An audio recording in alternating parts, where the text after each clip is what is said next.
You know the anime is going to be good when it comes with both swords and the maidens. Okay, was that too corny? Anyway, since all of you kept asking for romance action anime recommendations, today I'm bringing a few of the best action romance animes you can watch. Once again, this is not a top 10 list, so there's no order to these. Let's go!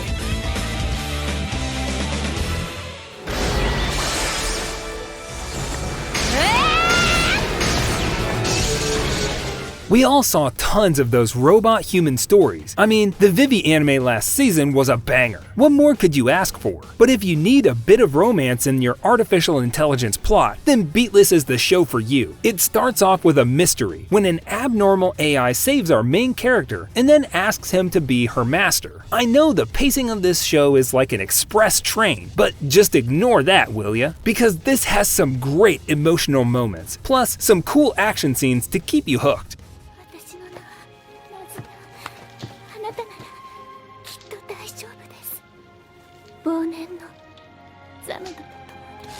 You know those good old anime premises that show a normal, peaceful day in our main character's life, and then suddenly shoves all the tension down your throat. Zammed is one of those animes. I mean, this guy was living a happy and carefree life until a whole explosion turned his life upside down. But guess what? The explosion comes along with an anime girl. She'll be our main character's guide, which is how things start out. The characters in the show are amazing because you can feel their hopes and ambitions, so try to ignore the action for a bit and focus on the characters, will ya?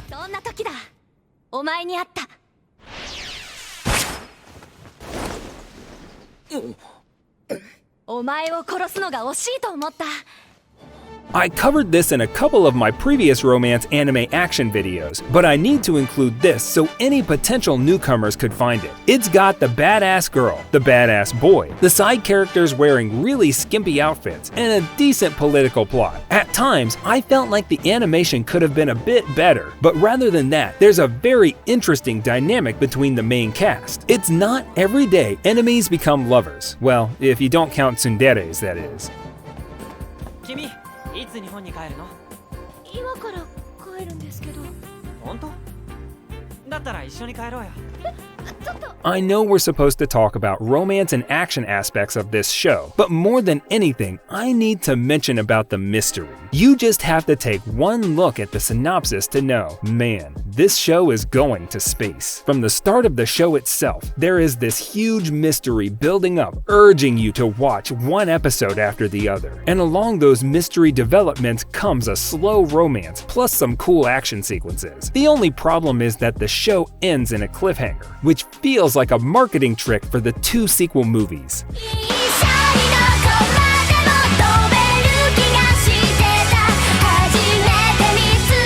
This time, we've got love in biplanes. And no, I am not kidding. Our show's main plot devices is planes, and our main character is a pilot. Yeah, he's one of those guys thrown into an island and then meets some friends, gets the girl, and goes to war to protect the girl. Kinda like that badass World War II plane pilot. I feel like the story could have achieved more in terms of drama, but apart from that, Pilot's love song knows how to execute a love story everyone can fall in love with.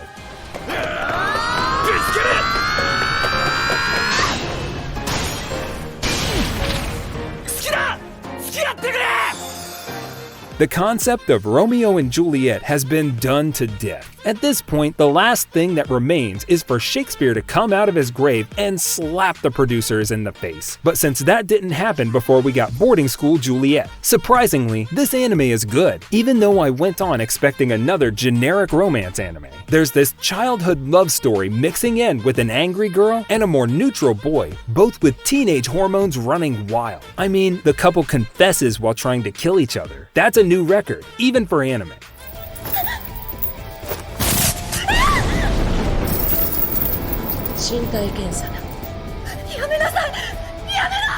There's always this show that starts off pretty simple, with some random conflicts and all that, and then says, alright, let's suddenly get dark and send our main character through living hell. Cross Ange at times feels like a failed adaptation of Yona of the Dawn, but at other times it is a great action show with giant mechs shooting and killing each other while flying around in the sky. As I mentioned, it is one of those stories where the proud girl learns the harsh realities of life while dating a boy who breaks all laws of physics. Like seriously, if Newton was alive, the guy would be killing himself by now.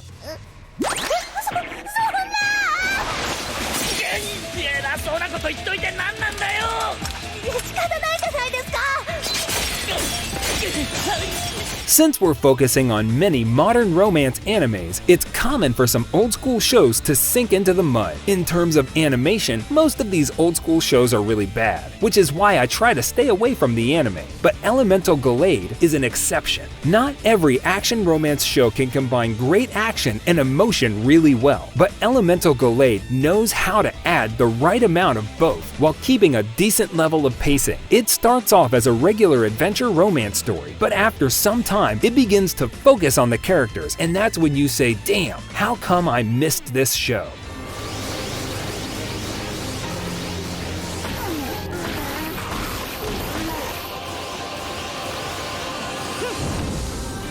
You remember those popular girl, unpopular boy stories. How about making the popular girl super rich and the unpopular boy very poor? That will lead to some interesting tension, or just make sure both of them have the same interests, like playing games and being overpowered in the game. Now the problem is this anime has only 13 minutes per episode, which means it's like cramming your grandmother's whole luggage into one cupboard. And since that doesn't practically work, the episodes feel too fast-paced, but this still has some great romance, plus some decent action scenes.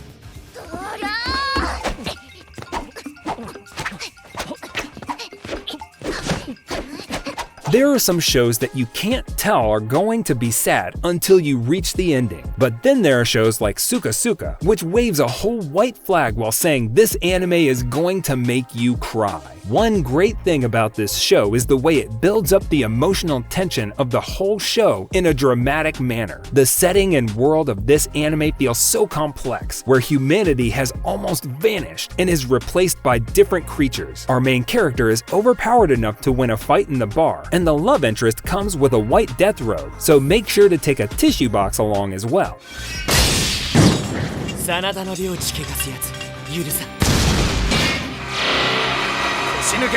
There are things about this show that you can both love and hate. You'll love the feudal Japan background, the action, and the dramatic plot, but sometimes the characters will feel a bit annoying. Brave 10 starts off with one of the best first episodes I've seen in anime, and then kicks down the notch a little. Okay, calm down. This doesn't mean it's bad. It's just that I wish the character development wasn't so cliche, and we should have gotten another 10 extra episodes because it felt like there was too much to cover in just 13 episodes.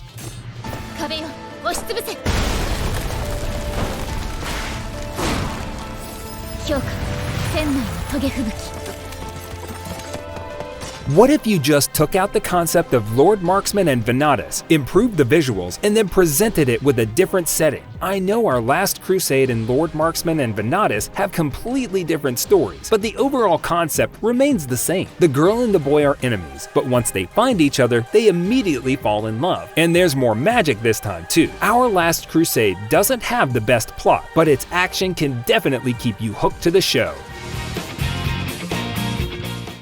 Eureka 7 feels like the romance action show that ticks off all boxes. On one hand, you've got great animation accompanied by a banger of a soundtrack. And in terms of writing, we've got characters who receive development through the narrative. And after a short while, you're going to realize this show probably isn't aimed for a younger audience. The story gets darker, blood and gore comes along, the romance subplot gets more tense, and all the time you're like, wait, this isn't the show I signed up for. But it's pretty damn good.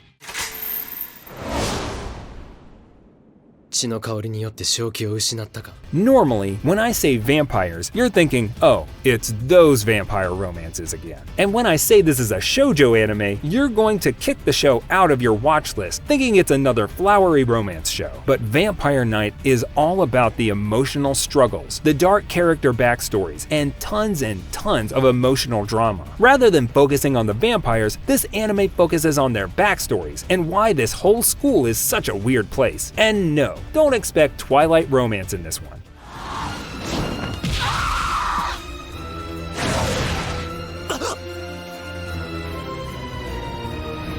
I needed to keep the last 2 spots for some of the best romance action animes I've watched. The first is Shakugan no Shana. Now I probably don't have to justify why I like this show, because if you take a glimpse at the first episode, you can tell it's got some great character drama, some cool supernatural world building, and a badass female character. Shakugan no Shana feels like the more dark, supernatural version of Familiar of Zero. The characters are definitely the charm of the show, since all of them get enough screen time to develop their personalities.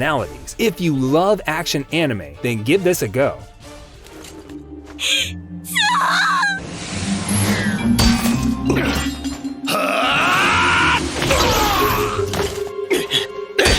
When speaking of good action anime, no one could ever ignore Yauna of the Dawn. This show starts off pretty simple and easy, with one guy betraying our best girl and then kicking her off of the kingdom. But after the 3rd episode, the character development kicks in, and the innocent and naive Yauna turns into a badass warrior who can shoot arrows, do political stuff, and also remain oblivious about how the guy who has been protecting her is in love with her. All jokes aside, Yauna of the Dawn is the best action romance show for me, so since I like it, you should like it too. That's a rule. I just made it.